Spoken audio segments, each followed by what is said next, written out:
女帝渡劫失败，被迫嫁给了作为老乞丐的我。但是她并不知道，我是被系统关了10万年的穿越者。而在刚穿越的时候，我本来以为我将三妻四妾无所不能，结果杀掉系统告诉我，穿越错了世界，本应该传送到高武世界，却被传送到了恐怖的修仙世界。更傻缺的是，系统怕我在这世界嘎得太快，直接把我关在系统空间里，强迫我一直练习高武世界的剑术。这一练就是10万年，我练成这世界上最强的剑术，也练成了一个神经病。今天系统终于决定把我放出来了。我看着眼前的城墙，忍不住泪流满面。此时，系统驴子走到我身前，跟我说道：“你现在是这方世界的最强剑神，无人能挡。”傻逼系统，你把我关10万年就算了，你还变成一头驴，你就不能变个美女吗？哪怕变只猫娘呢？你这死老头，没有我，你能有今天的成就吗？把驴子系统踹飞后，我高兴地走进了这白帝城中。现在最重要的事就是找个修仙宗门，借一枚恢复容颜的丹药，先恢复我的绝世容颜。刚走进白帝城中，我立马被各种香味吸引。随后我走进了一家装修豪华的酒楼。喂，哪来的乞丐？直到我晃了晃腰间那破烂的布袋子里面，传来阵阵好似金属碰撞的声音。小二瞬间变得脸色一血。死的永远不是单身。就在我踏入酒楼的那一刻，我身上那股10万年没洗澡的味儿，立刻引起酒楼顾客的不满。这什么味儿？听着议论声此起彼伏，我嘿嘿一笑，然后一股能量从我的身上疯狂涌出。酒楼里的人都不由自主地颤抖起来。我满意的收了气势，我慢悠悠地继续向里走去，看见2位身材窈窕的美丽女子，如同仙女一样，我忍不住耍起了流氓。小妞，给爷笑一个。不给面子是吧？那也给你笑一个。见2人并不打算理会我，我接着又问道2位美女可是仙子，知不知道哪里能有恢复我绝世容颜的丹药？其中那名身穿黄色长裙的女子听后忍不住翻了翻好看的眉眼，要开始骂我，正准备对我说些什么的时候，就被另一名女子拦了下来。不要多事，我们还有正事要做。此时突然一名面容阴险的年轻男子出现在门口，似乎是看到了什么害怕的东西，竟直接转身就跑。2位女子见状立马追了上去。见神仙姐姐跑了，我连忙拿起一只烧鸡，又把腰间的布袋子拍在了桌上，随后也跟了出去。可当我来到大街上后，神仙姐姐早已没了踪影。我眉头紧皱，右手并指成剑，向天空一指，下一刻阳光明媚的天空居然落下了毛毛细雨。我闭着眼睛感受每一滴剑雨反馈回来的信息，很快就追寻到了那2个女子的气息。2位仙子走得可真快呀！此时西城一处宅院内，那名年轻男子正一脸得意地看着面前2个被捆起来的女子，流露出好色的表情。黄裙少女见状，整个人哭得泣不成声。对不起师姐，如果不是我贸然进入这个院子，也不会连累到师姐。蓝裙女子却较为冷静。没事的，洛洛，掌门会来救我们的。此时少年说道小美人不要哭了，我会好好疼你的哟。西云狠狠地挣扎起来，然而越是挣扎，困魂绳就勒得越紧。既然你这么急着送死，那就你先来吧。就当少年准备伸手去摸西云身前时，声音在他背后响起：“哎呦，孙子玩的挺花啊，还玩上捆绑了。”百鬼弟子闻言，全身汗毛根根竖起。这个院子里布满了阵法，这老头他是怎么悄无声息的进来了？这老头惹不起要先溜。少年强装镇定说道：“你个老不死的谁，敢坏本大爷的好事！”我直接一个闪身，快速来到年轻男子身前，就是一个巴掌把他打飞在墙边。老子最讨厌别人叫我老不死的，何况像你这种猥琐仙女的肾虚公子。年轻男子痛苦地快速爬起身，就要撞开窗户逃跑。这放肆的坏小爷好事，你给我挡着！一根裹着剑意的鸡骨头就飞了过来，少年只听到一阵刺耳的呼啸之声，然后身体就被贯穿了一个大洞，整个人摔倒在地，安详的去见太奶了。我转头看向被绑起来的女子2人，显还处于脑壳宕机的状态。我打断了他们惊讶的状态，问道：“你们是不是修行者？”蓝裙女子错愕地点了点头。我听后咳嗽一声，故作镇定地继续问道：“那个，你们有返老还童的丹药吗？”蓝裙女子闻言松了口气。蓝裙女子接过话去说道：“我们明月阁就有幻颜丹指示，只是听到这里，我激动得差点背过气去，以至于后面的话都没有听完。说罢，我并指成剑轻轻地在困魂绳上一划，只听一声裂响，困魂绳应声而断，给2位女子看得目瞪口呆。在接下来的对话里，我得知蓝裙女子叫西云，黄裙女子是她的师妹洛洛，2人来调查白帝城最近的人口失踪案，可没想到却落入了贼人的圈套。我得知事情的经过后，说道：“你们要找的人，可能就在这下面。我感知到下面有东西，我给你们打开看看。”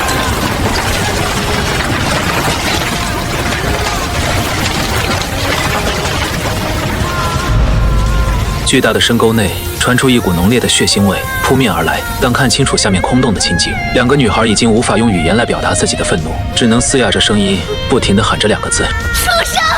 畜生啊！第一眼看去，裂缝下面正中间是一个巨大的血池，血池的边缘刻满了繁复诡异的符文。一名如同僵尸般的老人坐在血池之中，静静地闭着眼睛。而让2名女子崩溃的是空洞的洞壁，洞壁之上挂满了干瘪的尸体。可以看得出来，这些当初都是一些风华正茂的少女。西云看到这人间地狱一般的场景，撕心裂肺地哭了起来，再也抑制不住身形一闪，冲向血池中那闭着眼睛的老人。即将被攻击到的时候，那僵尸一般的老人突然睁开了眼睛，一股暴虐之气汹涌而起，血池中的鲜血狂暴地卷了起来，随后迎头砸向少女西云，剑躲闪不及体内真元，瞬间爆发，在身边形成了一个蛋壳模样的护罩。只听一声巨响，西云身边的护罩破碎，整个人如同断线的风筝般飞了出去。而此时，我接住了倒飞出来的西云，后稳稳地将他接在了怀里。与此同时，血池中的老人慢慢地站了起来，发出一阵阵如同夜宵般刺耳的笑声。不过正好，老夫还差些精血，就用你们来完成这最后的仪式吧。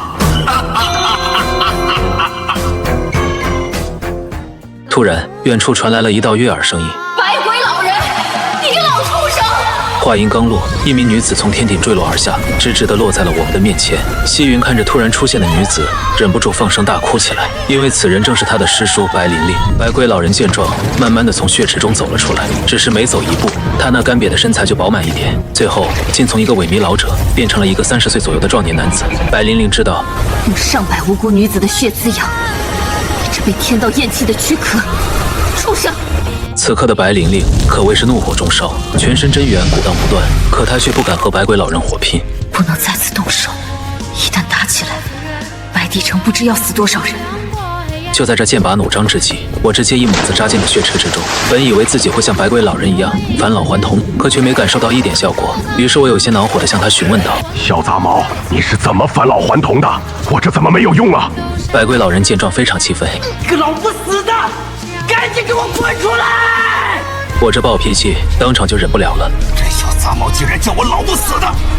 从血池里窜出来就扑向了他。百鬼老人见状瞳孔一缩，因为我的动作之快，他根本来不及闪避。从血池里窜出来就扑向了他。百鬼老人见状瞳孔一缩，因为我的动作之快，他根本来不及闪避。可就当我快接近他的时候，我的身上突然传来了一阵脆响，然后一个倒栽葱掉到了地面之上，嘴里不断喃喃道：“哎呀，我的老腰刚刚用力过猛，差点没把腰闪断。”眼前这一幕让百鬼老人发出一阵冷笑，随后祭出一面红色招魂幡，整个空洞瞬间阴风呼号，鬼影重重，让人有些心神不宁。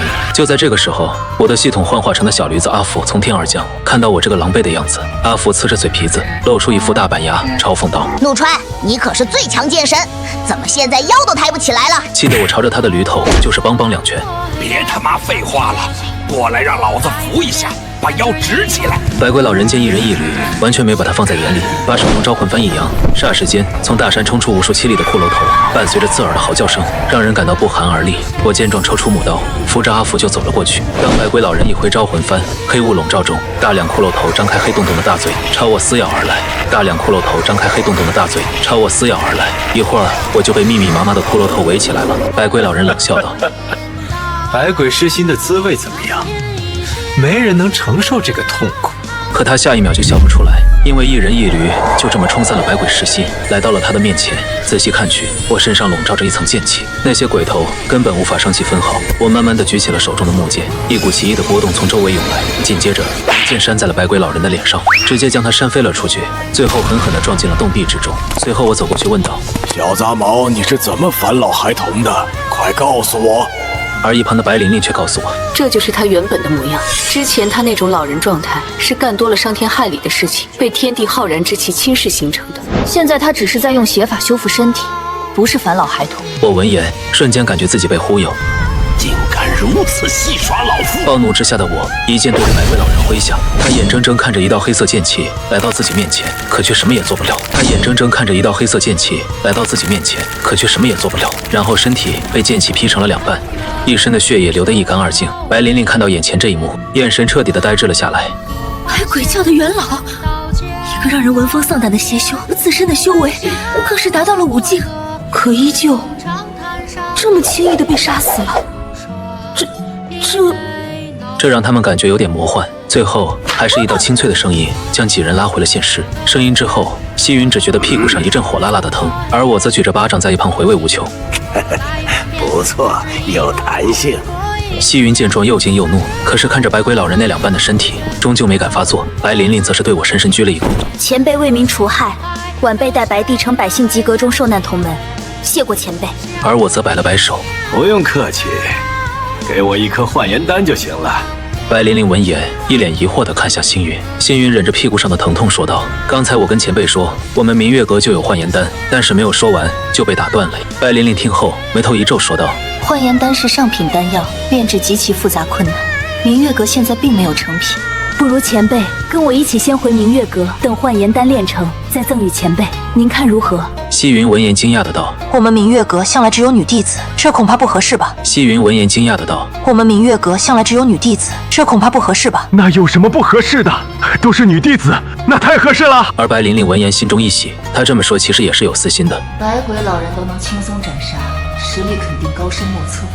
如果能坐镇我们明月阁，那以后就不用看别人脸色行事了。明月阁坐落在老护山脉之中，因为是以水属性功法为主，所以整个宗门只有女弟子。这里是无数男修士梦寐以求的温柔乡。来到明月阁后，我被每天好吃好喝的伺候着，那叫一个自在。这天明月阁主叫我来会客厅，商讨炼制幻元丹所需的材料。陆前辈，幻元丹我们还缺少2味药材，要到枫叶秘境才能得到。我挠挠头问道：“什么是枫叶秘境啊？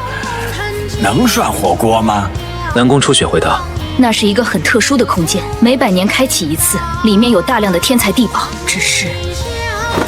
这是什么呀？你要急死老头啊！秘境限制4境以上的修士无法进入，而我们进去了，也不一定能抢得过别的门派的修士。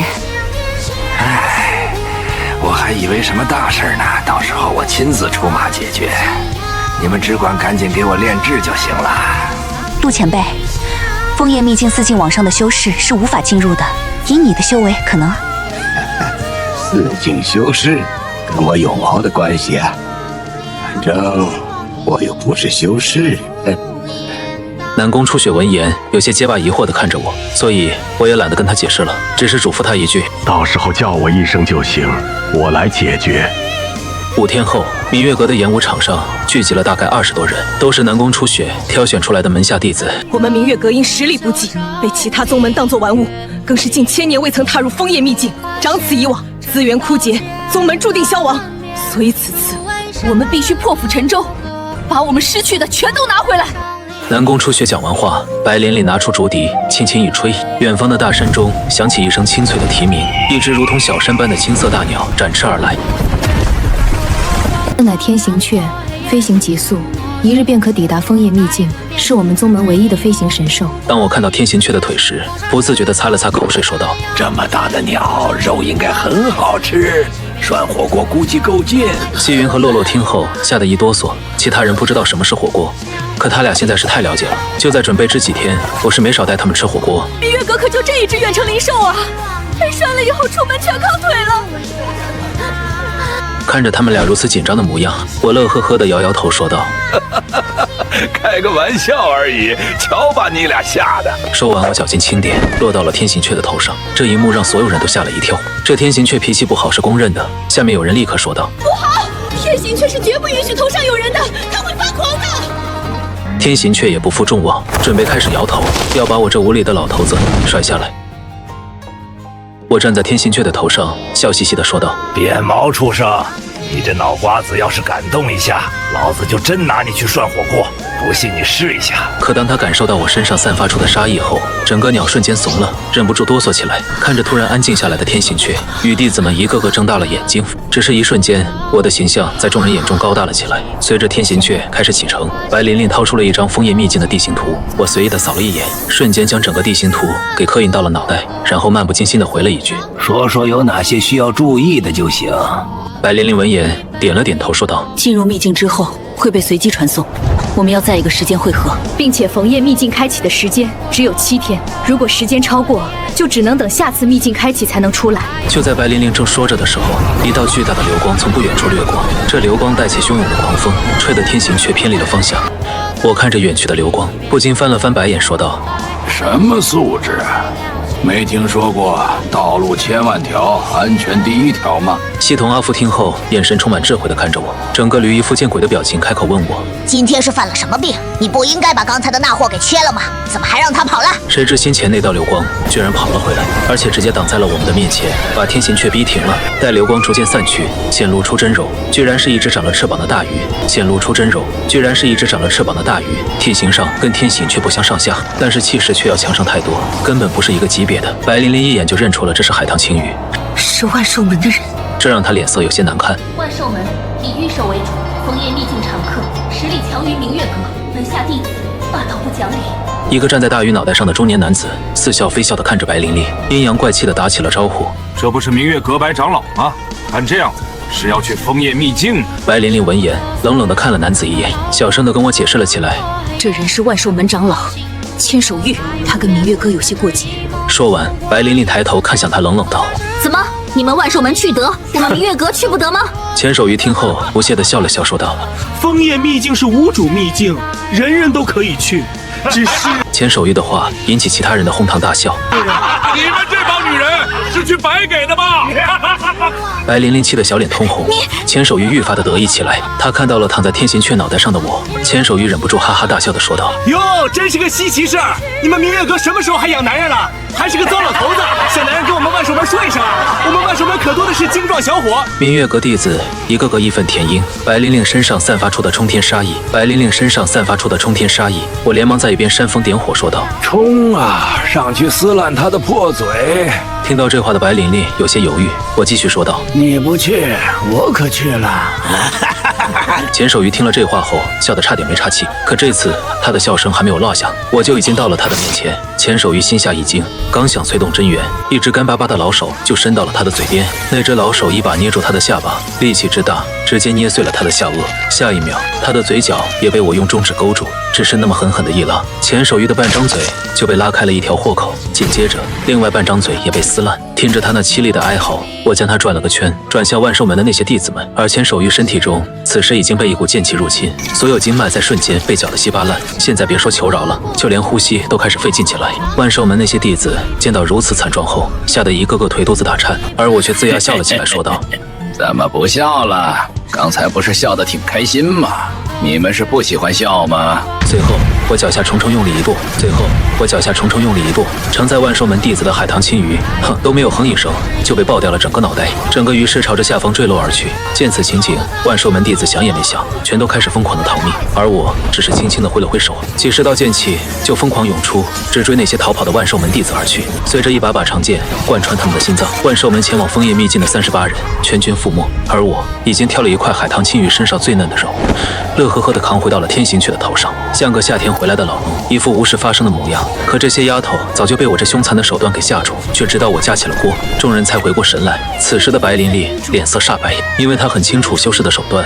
他们一定通知了万寿门，而且出发前，南宫初雪再三叮嘱他不要跟任何人发起冲突。这回好了，还没到枫叶秘境呢，就惹下这天大祸事。到这时，女弟子们才如梦初醒，一个个由恐惧变成了兴奋，她们叽叽喳喳谈论了起来，看向我的眼睛也满是小星星。最后，我带领众人收拾完毕，一起涮起了鱼肉火锅，每个人都吃得津津有味，非常开心。天行雀也吞了海棠大鱼的内胆，实力精进了不少。等到第二天清晨的时候，天行雀缓缓降落在了枫叶秘境传送口。这里此时已经聚集了不下1000人，大大小小不下30个宗门。一处菜市场赶集的场景，明月阁的出现引起了不小的骚动。明月阁，他们不是近1000年没来了吗？当然，还有一个最重要的原因，明月阁的女弟子个个都青春靓丽，自然会格外引人注目。当他们看到最漂亮的白琳琳向我恭敬地行了一礼，所有人全都傻眼了，纷纷猜测我是什么大人物。那是什么白琳琳对他行礼，什么大人物？可下一秒，他们就发现我身上没有一点真元波动，于是他们得出一个结论：我懂了，肯定是白琳琳在世俗的爹，不然没理由这么恭敬。来秘境带自己爹，这操作真稀奇。这操作也着实让他们感到奇怪。白琳琳这边刚把人安顿下来后，很快就有人来拜访。白长老，有人拜访。当白琳琳看到来人后，脸色不自觉地变了。因为此人正是天龙门的执法长老赵无极，也就是赵之尧的亲哥哥。就在我刚来明月阁的那天，赵之尧因为挑衅我，早就死在了我的手中。消息并没有向外传出，白琳琳是知情者。现在人家亲哥上门，白琳琳能不紧张吗？白琳琳能不紧张吗？但好在赵无极还不知道这事，果然不出所料。赵无极询问起了赵之尧的近况。白长老，近来可曾见到舍妹之尧？他有些时日未与我联系了。白琳琳连忙语气故作轻松地解释道：“原来是赵长老，之尧师妹正在为突破闭关，叮嘱不得打扰，故而未能及时通知贵门，还请见谅。”赵无极听后满是欣慰地笑了起来。原来如此，能有所悟是好事。有劳白长老费心照看了。最后嘱咐了白琳琳一句：“你们进去后到处看看就行，还是不要去争那些天才地宝的好。”然后就大摇大摆地离开了。因为秘境之中有结界的存在，秘境有结界，我无法进入。于是他组织众人开了个会。进去后，一切听西云指挥。首要目标，世人安全出来。等他叮嘱完后，我轻轻地弹了弹手指，一股股若有若无的透明剑气从指尖散开。这些剑气以极快的速度附着到了丫头们的身上。然后我环视一眼众人，淡淡地说道：“我曾答应你们阁主照顾一下，所以每人一道剑气，遇到危险会自动触发，可以保命一次。”众人闻言，心中大喜过望。过了没多久，风月秘境就开始打开了。一道刺耳的撕裂声突然响起，所有人的目光都聚集了过来。只见崖边的空气中出现一个小小的黑点，正以肉眼可见的速度开始放大，直到能通过一人时才堪堪停下。众人也开始根据宗门的强弱，第一次进入了秘境之内。看着前面长长的人群，阿福有些不耐烦地说道：“你不是有专门切割结界的剑招吗？把那破结界斩了吧！”可当他看见我一脸茫然的样子，有吗？什么斩？一口老血差点没喷出来。你以前在系统空间内练成了很多强大的招式，但是都已经被你忘掉了。果然老年痴呆才是硬伤啊！足足等了20分钟，才轮到最后的明月阁境。然而白琳琳刚想带着队伍进入，一个生得颇为妖媚的女子拦住了明月阁，阴阳怪气地说道：“你可要想清楚哦，白师姐。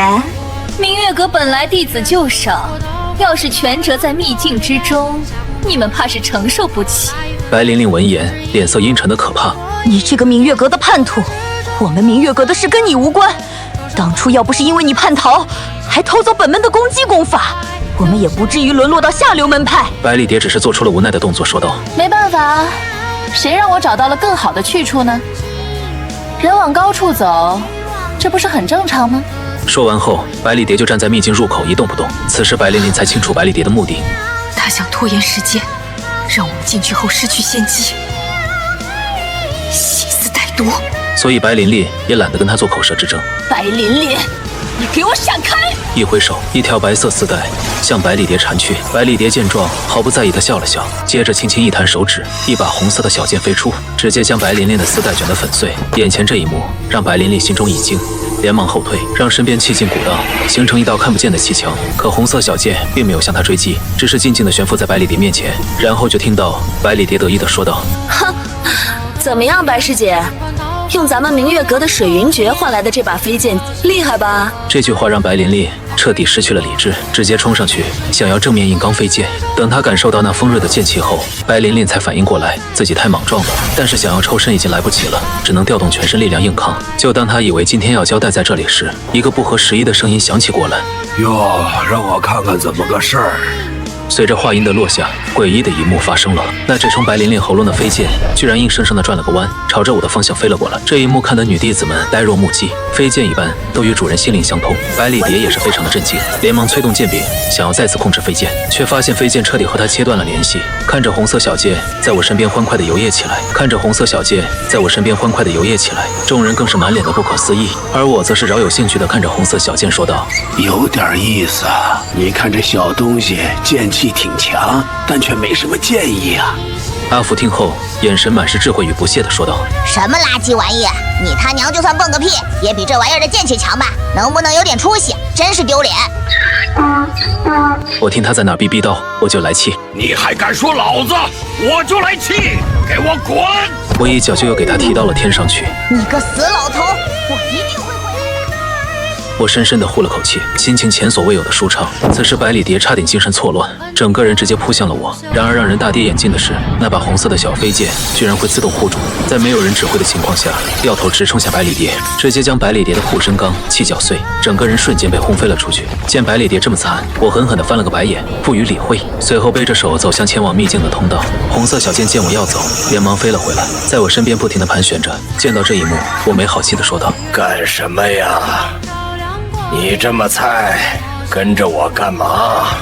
小剑似乎听懂了我的话，整个剑身突然暗淡下去。哎呀，行了，你还不高兴了？我无奈地撇了撇嘴，然后指了指白玲玲说道：“给你个任务，保护好这个小妞，等老子出来，给你附个灵啥的，让你厉害点儿。”红色小剑闻言，暗淡的剑身突然又燃起了光芒，仿佛充满了无穷无尽的力量，连忙飞到了白玲玲身边，剑气恶狠狠地散发开来。等我踏入秘境后，其余女弟子也跟着进了秘境，众人分别被传送到了随机的地方。随后，我打开脑海中记下的地图，从中找到了飞雪谷，这里是丫头们集合的地方。确定好方向后，我开始朝着飞雪谷进发。到了飞雪谷入口，这里只有西云这一个小丫头。在西云口中得知其余人最快也要晚上才能到达，我担心他们会遇到危险，于是我随意的在面前划了一下，20几把水箭从空气中浮现。等西云将最近一人的位置指给我后，我带着他坐上水箭就冲了过去。700多里转瞬即至，发现这个女弟子似乎在被人追杀，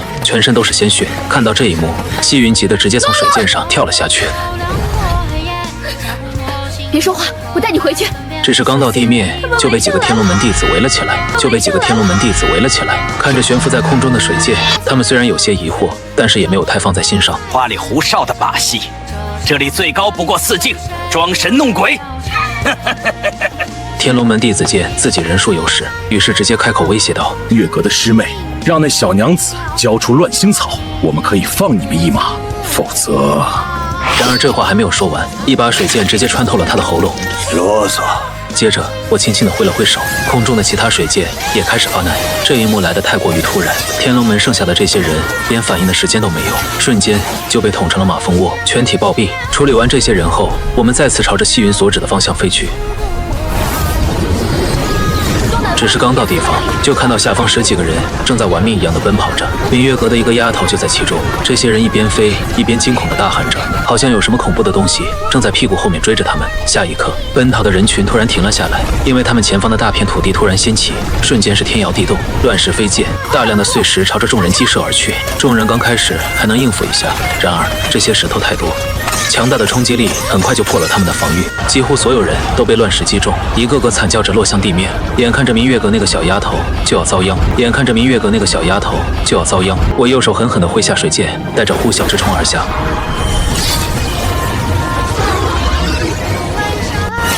直接插在了狂乱的地面之上，形成一个奇异的剑阵。随着剑气从剑阵中喷涌而出，狂暴的大地竟被镇压了下去。看着下方的剑阵，我一脸茫然地说道：“老子什么时候学过这玩意儿了？我就想用剑气压一下。”阿福见状，直接出现在我的身旁，一脸傲娇地给我解释了起来：“你用的这招叫震天剑阵，主要用于封印镇压。你很早之前学过了，我就说你老年痴呆吧。”你还不信？听到这话，我老脸一黑，一拳砸在了他的头上。阿福瞬间就像流星一样，朝着下方急速坠落而去。就在阿福要跟大地来个亲密接触之时，还没等阿福起来再吐槽2句，就被一张血盆大口突然从地面冲了出来，直接把阿福给吞了进去。看到这一幕的西云的脸色惨白，磕磕巴巴地对我说道：“前辈，您的驴好像被什么给吞了。”虽然平时我总是欺负这头纯鹭，但别人欺负它，肯定不好使。于是我直接窜进了那片被撕裂的地洞之内。也就在我刚离开不久，一个穿着血色长袍的女子从风中缓缓而出，妖媚的面孔加上一双修长笔直的大长腿，让人无限遐想。西云跟洛洛刚从巨剑上落下，看到这名女子后，西云的瞳孔猛然一收。教护法红衣真人阴狠毒辣，死在他裙下的修士不知有多少。西云震惊之后，随之而来的却是更大的疑惑。此地仅限4境以下修士进入，他已是6境大修士，他是怎么进入其中的？见红叶真人缓缓行来，原本逃跑的众人吓得心惊肉跳，全都在哀求西云：“姑奶奶，快把刚才那位前辈请回来啊！只有前辈能对抗他了。但西云根本没有开口的意思，因为他也不摸不清前辈到底什么想法。前辈行事莫测，我岂能随意召唤？红叶真人身上散发着巨大压力，说道：“怎么不跑了呢？”众人的冷汗早就湿透了衣衫。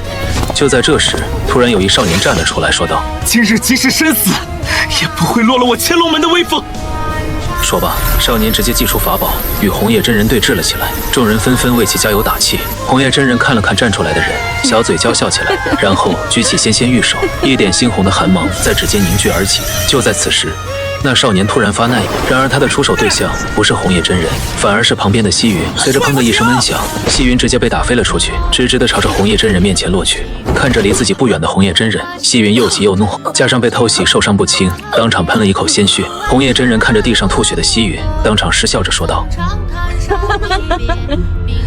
这就是你们的浩然正气，真是不堪一击呢。”此时西云艰难地站了起来，然后冷冷地看着红叶真人说道：“他们无耻下流，你也好不到哪里去。我不信这世道没有正气。”红叶真人看着一脸倔强的林小小，一时间竟有些出神，笑着摇了摇头说道：“小丫头，倒是有我当年几分影子，但是，小姑娘，你太天真了。正义只有拳头够大，才有资格谈。”说罢，他并没有难为西云，你的命暂时留着，而是从他眼前掠过，冲向了其他人。众人见状都懵了，瞬间一哄而散，各自逃命去了。可还没等他们跑两步，周围的大地再次猛烈地颤动起来。紧接着，一个巨大生物从地下冒了出来。这生物长得极为奇特，一张红色大嘴几乎占据了身体的一半，红叶真人见到这个巨兽，当即厉声呵斥起来：“畜生！谁让你出来的？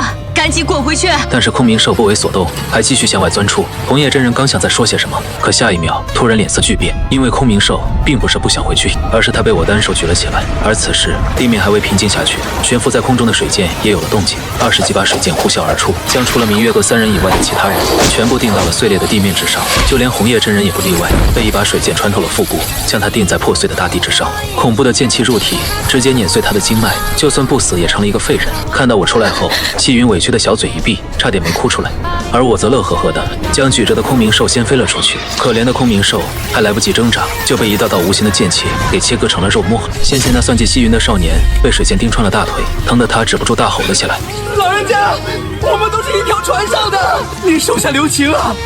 我听后朝他翻了翻白眼，接着催动剑气在他体内暴动，直接把他整个人爆成了碎片。随后我慢悠悠地走到了红叶真人面前，伸出枯瘦的老手抬起了他的下巴，说道：“嘿嘿，这美妞。”红叶真人因为受伤太重，面对我的轻薄根本无力反抗，只有2滴清泪从眼角划过。看着红叶真人的模样，我有些不好意思地收回手，说道：“我这手是有点脏，但是也不至于这么嫌弃吧？乖，别哭了呀。”